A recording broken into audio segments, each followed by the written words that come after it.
So now let's move our discussion a little bit. You've got the basics. Let's talk about some of these things in specific. First of all, the qualified intermediary. Like we said, they're required by the Internal Revenue Service to document your transactions. So who can serve as a QI? First of all, they've got to be an unrelated third party. So everybody that you would normally trust to do your exchanges, your banker, your attorney, your hairdresser, your wife or husband, cannot be your 1031 accommodator. Your real estate agent cannot be your qualified intermediary. It's got to be totally unrelated. The only thing they can do for you is to process your 1031 exchange. But secondly, they've got to be qualified. Now, again, I couldn't write fiction this good. The IRS actually defines who is qualified by stating that you are qualified to be a qualified intermediary if you are not disqualified. Swear to gosh. So, okay, what disqualifies you from being that? If there's an agency relationship, a business relationship, or a family relationship. So basically, as long as you've never bought used tires from the used tire store down the road, they could be your qualified intermediary. But I doubt if that's going to give you a lot of comfort in letting someone like that handle your transaction. So let's talk about what the qualified intermediary does. First of all, they're going to document the entire transaction along with your regular professionals. There's going to need to be an exchange agreement. That's the agreement between you and your qualified intermediary that lays out the requirements that we've already talked about.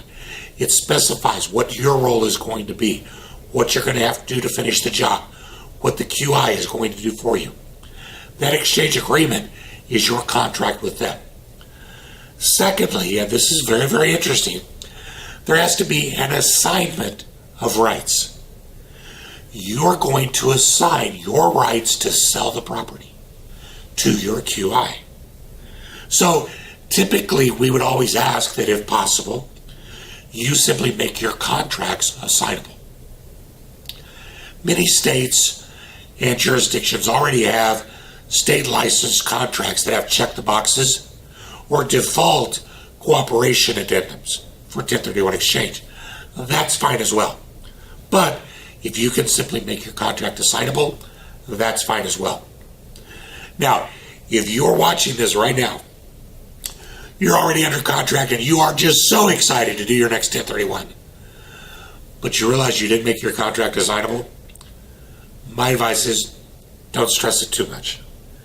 In 17 years of doing 1031 exchanges, I have never had an exchange fall apart because one of the other parties would not cooperate. Remember, you want to sell a piece of property, they want to buy a piece of property. And as long as they know that the 1031 exchange is not going to affect them in the least, you're not going to have any problem with it. But making contracts assignable can be a good practice just in case. Now, the IRS doesn't require that we tell anybody that there's a 1031 exchange going on in the contract at all. But they do require that written notice be given to everybody. So if someone is a very private individual and doesn't want their business to be known, what can they do?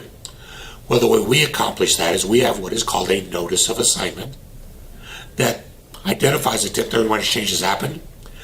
We have the title closer handed out at the closing table.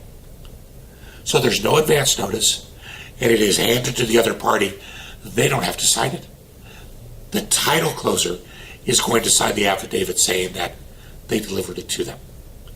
So again, that ensures that the other party is not going to be able to hold any power over you as you're doing the 1031.